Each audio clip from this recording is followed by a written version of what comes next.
और इस वक्त की ब्रेकिंग न्यूज आपको बता दें, पुलवामा एनकाउंटर में 4 आतंकी ढेर कर दिए हैं।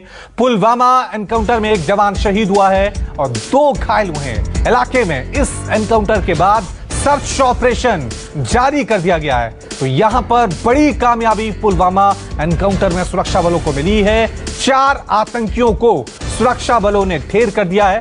हालांकि इस एनकाउंटर में सेना का एक जवान घायल भी हुआ है। चलिए इस खबर पे और ज्यादा अपडेट के लिए अब सीधा रुख करते हैं हमारे संवाददाता आसिफ स्वाब का। आसिफ, क्या कुछ जानकारी मिल पा रही है एनकाउंटर के बारे में? देखिए, अभी जो सूत्रों से हमें जानकारी मिली है उसके अनुसार सभी 4 मिलिटेंट जो यहाँ पे फंसे हुए थे और उनका एक और ग्राउंड वर्कर OGW साथी इस मुठभेड़ के दौरान मारे गए हैं। पिछले 15 घंटों से ये ऑपरेशन यहाँ पर चल रहा था। कल करीब 11 बजे जम्मू कश्मीर पुलिस की अगुवाई में सेना और सुरक्षा बलों ने इस इलाके को घेरा था, जब उन्हें सूचना मिली थी कि इस राजपुरा के पुलवामा इलाके में मिलिटेंट छुपे हुए हैं। और जैसे ही फोर्सेस ने तलाशी अभियान शुरू किया था तो यहाँ छुपे मिलिटेंटों ने फोर्सेस के ऊपर फायर खोला था, जिसके बाद ये मुठभेड़ शुरू हो गई थी। और पूरी रात भर मुठभेड़ चलने के बाद सुबह एक मिलिटेंट पहले मारा गया, उसके बाद 2 मिलिटेंट और मारे गए और अब जो है सारे मिलिटेंट मारे जा चुके हैं। लेकिन अभी भी यहाँ पर सर्च ऑपरेशन लगातार जारी है। जो मिलिटेंट्स की डेड बॉडीज है उन्हें रिट्रीव किया जा रहा है। उनके पास जो हथियार थे वो यहाँ से रिट्रीव किए जा रहे हैं। और साथ ही साथ इस ऑपरेशन में सेना के एक हवलदार शहीद हो गए और एक जो सेना के 2 जवान हैं वो इस ऑपरेशन में घायल हो गए, लेकिन उन्हें हॉस्पिटल में भर्ती कराया गया है। और फिलहाल इलाके में तनाव बना हुआ है, कोई किसी तरह की गड़बड़ी न हो, इसको देखते हुए पुख्ता सुरक्षा के इंतजाम किए गए हैं। और आसिफ, हम देख रहे हैं कि जब से घाटी में जमहूरियत कायम करने की कोशिशें केंद्र सरकार या वहां के स्थानीय पार्टियों के द्वारा की जा रही है, तब से एनकाउंटर, आतंकियों के हमले ज्यादा बढ़ रहे हैं। आतंकी नहीं चाहते हैं कि एक बार फिर से कश्मीर में शांति की स्थापना हो, लोकतंत्र की स्थापना हो। देखिए, निश्चय ही मिलिटेंटों द्वारा भी हमले बढ़े हैं, लेकिन साथ साथ हमें ये भी देखना होगा कि जो फोर्सेस हैं वो भी लगातार मिलिटेंटों के पीछे पड़े हुए हैं। पिछले दिनों में भी फोर्सेस ने जानकारी से, खुफिया सूचना के आधार पर कई एनकाउंटर किए थे जिसमें मिलिटेंट मारे गए। आज भी यहाँ इस इलाके में फोर्सेस को ही सूचना मिली थी मिलिटेंटों के बारे में, जिसके आधार पर सिक्योरिटी फोर्सेस ने इस इलाके में मिलिटेंट विरोधी ऑपरेशन शुरू किया और यहाँ इन मिलिटेंटों के मारे जाने के साथ फोर्सेस को काफी अहम कामयाबी हासिल हुई। बहुत बहुत शुक्रिया आसिफ तमाम जानकारी के लिए। और एक और बड़ी खबर जो उत्तर प्रदेश से आ रही है, यूपी पुलिस का कहना है कि चाचा को फंसाने के लिए शायर मुनव्वर राणा के बेटे ने खुद पर गोली चलवाई थी। यूपी पुलिस ने जांच के बाद कुछ लोगों को गिरफ्तार भी किया है। गिरफ्तार किए गए आरोपी फायरिंग से पहले तबरेज राणा के साथ नजर आ रहे हैं, जिसका खुलासा सीसीटीवी फुटेज से हुआ है। कल रात जब रायबरेली पुलिस ने एक साथ रायबरेली और लखनऊ में मुनव्वर राणा के घर पर दबिश दी, तो पुलिस को तबरेज की तलाश लगातार वहां पर जारी है। पुलिस के छापे के बाद मुनव्वर राणा के साथ साथ उनकी दोनों बेटियां बिफर पड़ी और पुलिस के रवैये पर सवाल उठा दिए। सवाल यह है कि आखिर एक शायर के घर साजिश की यह कहानी क्यों रची गई?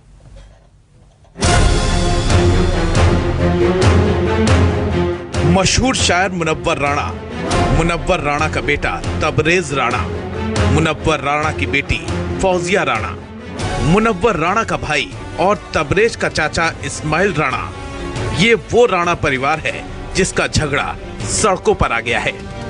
इस झगड़े में किसी बॉलीवुड फिल्म की तरह एक स्क्रिप्ट भी नजर आ रही है, जिसमें जमीन विवाद से लेकर खुद पर गोली चलवाने का ड्रामा और पुलिस पर बदतमीजी करने का आरोप तक है।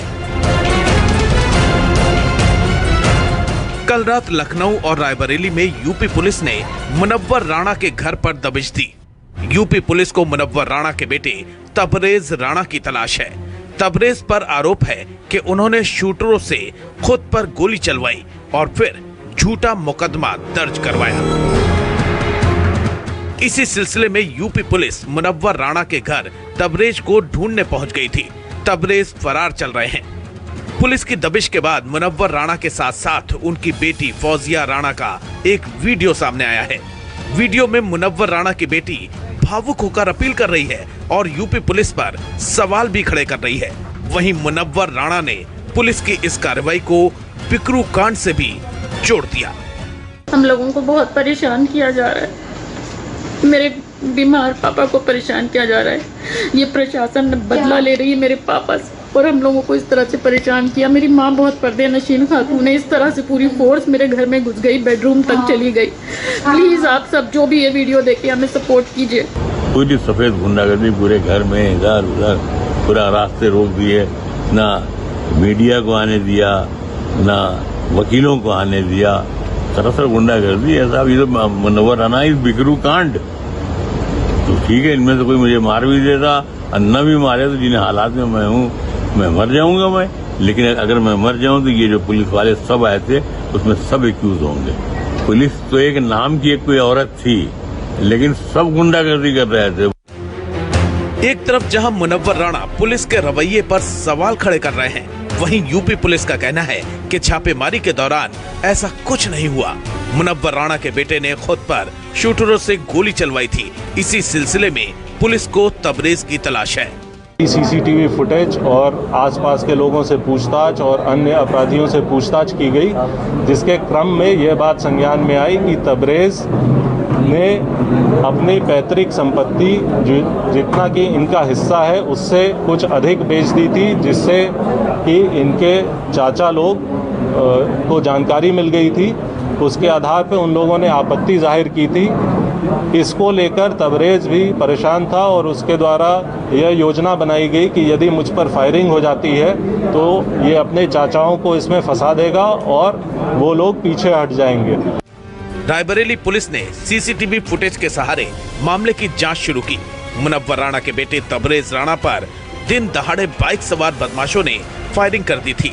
बदमाशों ने त्रिपुरा के पेट्रोल पंप पर 2 राउंड फायर किए, जिसके बाद दोनों गोली उनकी गाड़ी में लगी थी। हमलावर वहां से भागने में कामयाब रहे थे। मौके पर पहुंची पुलिस ने चश्मदीदों के बयान दर्ज किए और सीसीटीवी फुटेज के आधार पर अब बड़ा खुलासा कर रही है। पुलिस का कहना है कि रायबरेली के ओम क्लार्क होटल में घटना से पहले मुनव्वर राणा के बेटे ने शूटरों के साथ 2.5 घंटे तक मीटिंग की थी। रात 12 बजे से 2:30 बजे तक तबरेज शूटरों के साथ होटल में मौजूद था। तबरेज पर हमले के बाद मुनव्वर राणा ने कहा था कि जमीनी विवाद को लेकर उनके ही परिवार के लोग रंजिश रखते थे और उन्हीं लोगों ने हमला कराया, जिसके बाद पुलिस ने शक के आधार पर मुनव्वर राणा के भाई और भतीजे से भी बात की और फिर मामला जमीन विवाद से जुड़ा निकला। हमारे पर, हमारे छोटे भाइयों पे, हमारे भतीजे पर FIR हुई थी 307 की, जो बहुत ही फिक्र की बात थी हम लोगों के लिए। और मैं चूंकि दिल्ली रहता हूँ, मुझे शाम को खबर मिली तो दूसरे दिन मैं सुबह मैं यहाँ पहुँच गया और उसके बाद में पुलिस ने अपनी तफ्तीश किया और उसमें कुछ लोगों को पकड़ा। जो लोगों ने फायर किया था उनसे पता चला कि भाई ये कौन किया है, तो उसमें इनका नाम आया कि यही मेन मुख्य आरोपी हैं और इन्होंने ये सब अपना किया और पुलिस ने अपनी कार्रवाई की है। दरअसल पुलिस का कहना है कि पूरा मामला जमीन विवाद से ही जुड़ा हुआ है। तबरेज ने चचेरे भाइयों के हिस्से की जमीन 85 लाख रुपए में बेच दी थी। इस जमीन सौदे पर चचेरे भाइयों ने आपत्ति जताई थी, जिसके बाद तबरेज पर पैसा वापस करने का दबाव था और तबरेज ने झूठी कहानी गढ़ी और खुद पर फायरिंग करवाई। जाहिर है चाचा को फंसाने के चक्कर में मुनव्वर राणा के बेटे ने बड़ी गलती कर दी। अब पुलिस को तबरेज की तलाश है। ऐसे में आने वाले समय में तबरेज की परेशानी बढ़ सकती है। वैसे ये तो साफ है कि मुनव्वर राणा देश की एक बड़ी हस्ती हैं, मशहूर शायर हैं, लेकिन परिवार का झगड़ा जिस तरह सड़कों पर नजर आ रहा है वो वाकई चौंकाने वाला है। अनुभव स्वरूप यादव, रायबरेली, न्यूज़ 24। इस पूरे मामले पर मुनव्वर राणा ने न्यूज़ 24 से खास बातचीत की है। क्या कुछ कहना है मुनव्वर राणा का, सुनिए। मशहूर शायर मुनव्वर राणा साहब हमारे साथ मौजूद हैं। कल उनके घर में भीतर पुलिस दाखिल हो गई। आरोप है कि बगैर सर्च वारंट दाखिल हो गई। क्या था पूरा मामला, खुद ही जान लेते हैं। सर क्या हुआ था कल रात? देखिए, ऐसा है कि जितने 70 पुलिस करीब रहे होंगे, 60-65 पुलिस वाले, 3-4 वर्दी पहने हुए थे। अब जाहिर बात है, वर्दी तो बाजार में मिलती है, कोई भी लेके पहन ले। ड्रामों में वर्दी पहन के घूमते हैं, फिल्मों में वर्दी पहन के घूमते हैं। जो 70 पुलिस यहाँ भेजी गई है, चाहे रायबरेली पुलिस ने भेजी हो, चाहे लखनऊ पुलिस ने, इनमें से 7 पुलिस वाले कलकत्ता भिजवा दें और वहाँ से पूरी छानबीन करवा लें थानों से, पुलिस से, कि हमारा कैरेक्टर क्या था और इन लोगों का कैरेक्टर क्या है। इस तरह से एक ड्राइवर का नाम मुझे अच्छा नहीं लगता था। क्या मैंने लिखा है अपनी ऑटोबायोग्राफी में, लिखा है कि मुझे सिर्फ यही चिढ़ हो गई थी कि मेरे बाप के नाम जो चिट्ठी आती थी बचपन में, उस पर लिखा रहता था अनवर ड्राइवर। तो मैंने कहा नहीं, मुझे इस कलंक को मिटाना है। तो ये राणा ट्रांसपोर्ट मेरी हैसियत थी, राणा ट्रांसपोर्ट मेरा था। रायबरेली गए थे जब आपकी माता जी का इंतकाल हुआ था, हम लोग खुद गए थे रायबरेली, आपसे मुलाकात हुई थी। वहाँ बड़ी आपकी प्रॉपर्टी का, संपत्ति का विवाद है कोई वहाँ पे? मैं यही आपसे बता रहा हूँ कि मैंने तो कभी देखा ही नहीं कि प्रॉपर्टी क्या होती है। मैं तो ऐसे ही प्रॉपर्टी बांटता चला गया हूँ। आप ये यहाँ जियामऊ में एक मेरा प्लॉट था, 45,000 में मैंने लिया। मेरे एक दोस्त थे मिस्टर वीपी श्रीवास्तव, ही दिन बैंक ऑफ बड़ौदा, उन्होंने मुझसे पूछा कि मैं अपनी लड़की की शादी कर रहा हूँ यार, देना है। तो हमने कहा ले लिए। कहने कितना देना होगा? हमने कहा हम जमीन का कारोबार नहीं करते हैं। हमने 45,000 में लिया था, 45,000 में दे दिया हमने। कहानी को निकलेगी रायबरेली से कि मुझे बर्बाद करने में, मुझे अपाहिज बनाने में, मुझे मजबूर करने में, मेरी औलादों को बागी करने में, तबरेज को क्रिमिनल बनाने में, सिर्फ इनका प्लान, इन लोगों का प्लान यही है कि बाद से ये सब पागल हो गए कि 5-6-7 करोड़ की जमीन ये बुढ़ा, ये पागल, ये दीवाना जो है ये किसी को दिए दे रहा है। तो अब ये सब इस तरह के हंगामे कर रहे हैं कि पूरा खानदान उलझ करके रह जाए, वो उसका कब्जा कर। शुक्रिया। मशहूर शायर मुनव्वर राणा साहब कह रहे हैं कि ये जो विवाद शुरू हुआ रायबरेली से शुरू हुआ और रायबरेली में इसका हल निकलेगा, लेकिन जिस तरीके से पुलिस ने जिस तरीके से यहाँ पर घुस घर के भीतर दाखिल होकर के बदतमीजी की है, ऐसा पुलिस को नहीं करना चाहिए था और पुलिस को कानून के दायरे में रहकर ही अपना काम करना चाहिए। कैमरा पर्सन धर्मेंद्र कुमार साहू के साथ मानस श्रीवास्तव, लखनऊ, न्यूज़ 24। चलिए इस खबर पे और ज्यादा जानकारी के लिए सीधा रुख करते हैं हमारे संवाददाता मानस श्रीवास्तव का। मानस, मुनव्वर राणा शायर हैं और कई बार शायर कुछ ऐसी बातें कह जाते हैं जो समझ नहीं आती है। इस पूरे मामले में भी ऐसा ही हो रहा है। पुलिस की अपनी कहानी है कि तबरेज राणा, मुनव्वर राणा के जो बेटे हैं, उन्होंने खुद पर गोलियां चलाई, एक नाटक रचा, ढोंग रचा, और मुनव्वर राणा दूसरी तरफ कह रहे हैं कि पुलिस पूरे परिवार को परेशान कर रही है। सच क्या है?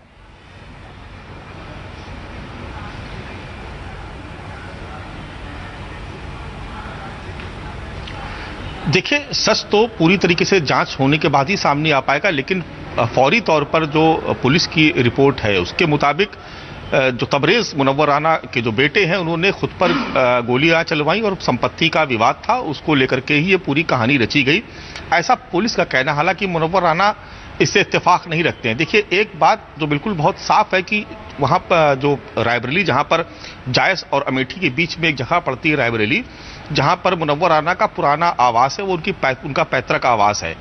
वहाँ पर उनकी बहुत सारी जमीनें हैं।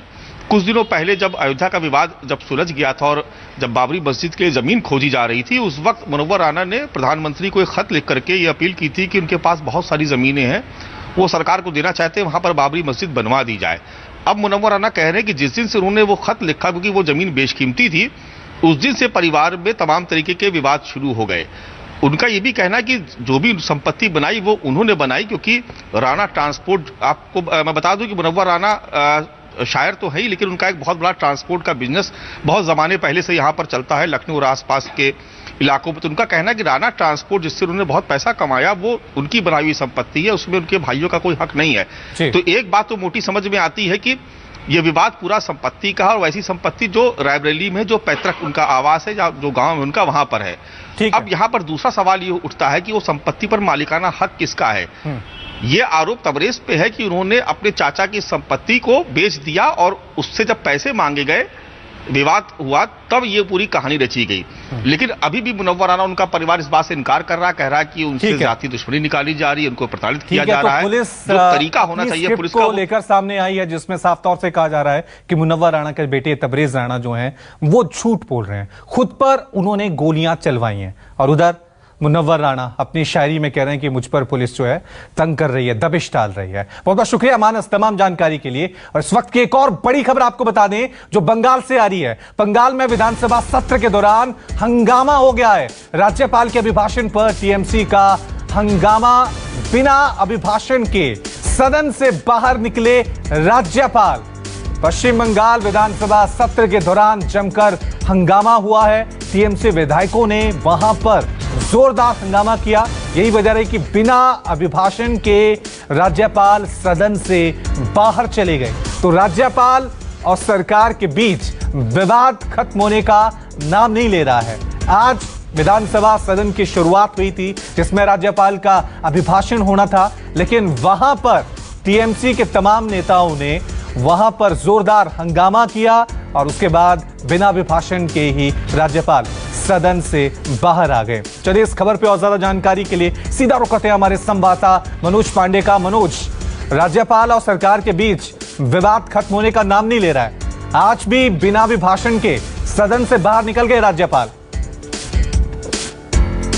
यहाँ पे पहुंचे थे और मुख्यमंत्री ममता बनर्जी दोनों एक साथ पहुंची है और उन्होंने डॉक्टर बी.आर. अम्बेडकर के यहाँ जो मूर्ति है उस पर माल्यार्पण किया है। पहुंची है और उन्होंने डॉक्टर बी.आर. अम्बेडकर के यहाँ जो मूर्ति है उस पर माल्यार्पण किया है।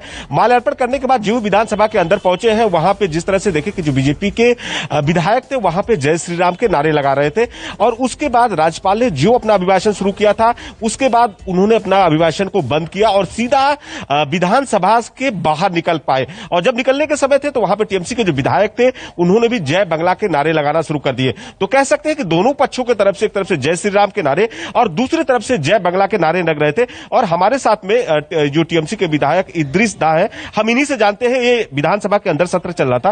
दादा क्या हुआ? राज्यपाल जो कर रहे थे, पहले से लगातार कयास लगाया जा रहा था कि राज्यपाल जो अभिभाषण है वो नहीं पढ़ेंगे, कहीं ना कहीं उसको चेंज करेंगे, अंदर क्या हुआ है?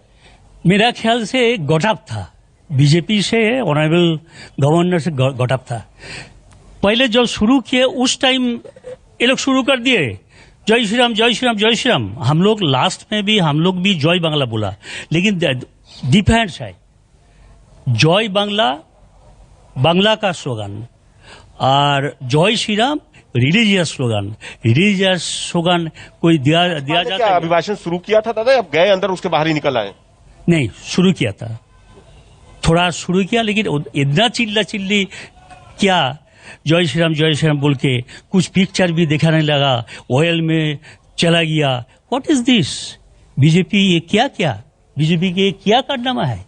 जाहिर सी बात है, देखिए जिस तरह से पहले से ही कयास लगाया जा रहा था कि विधानसभा में आज हंगामे भरा सत्र शुरू होगा और राज्यपाल जिस तरह से उनका अभिभाषण शुरू होने वाला था, राज्यपाल पहले से इसे मांग कर रहे थे कि कहीं ना कहीं इसको बदला जाए। और जो ही पहुंचे हैं वही जैसे बीजेपी के जो वहां पे तमाम विधायक थे जय श्री राम के नारे लगाने लगे और उसके बाद राज्यपाल ने अपना अभिभाषण बंद किया और सीधा बाहर निकले हैं। और उसके बाद जब रास्ते में आ रहे थे तो टीएमसी की तरफ से भी जय बंगले के नारे लगे। तो कह सकते हैं कि पश्चिम बंगाल में जिस तरह से आज हंगामा शुरू हुआ है, पहला दिन था यहाँ पे मुख्यमंत्री ममता बनर्जी और जो टीएमसी के तमाम विधायक थे, सारे विधायक मौजूद थे, बीजेपी के तमाम विधायक मौजूद थे और राज्यपाल अभिभाषण पढ़ने वाले थे। उसी के बीच में हंगामा शुरू हुआ और राज्यपाल सीधा निकलकर उम्मीद करते हैं, क्योंकि पश्चिम बंगाल की जनता यह सोच रही थी कि शायद विधानसभा चुनाव खत्म हो गए हैं, अब वहां पर शांति होगी, विकास की बातें होंगी, लेकिन अभी भी जय श्री राम जय बांग्ला ये विवाद अभी भी वहां पर रूप ले रहे हैं और विकास को पीछे रख रहे हैं। यह अपने आप में बड़ी बात है। बहुत बहुत शुक्रिया मनोज तमाम जानकारी के लिए। यहां रुक रहे हैं एक छोटे से ब्रेक के लिए, फौरन हाजिर होंगे। आप देखते रहिए न्यूज़ 24। नमस्कार, मैं हूं मानक गुप्ता। अगर आपको हमारा ये वीडियो पसंद आया हो तो इसे लाइक और शेयर जरूर करें और हां, हमें सब्सक्राइब और फॉलो करना ना भूलें ताकि आप देश और दुनिया की कोई खबर मिस ना करें। तो जुड़े रहिए हमारे साथ और देखते रहिए न्यूज़ 24।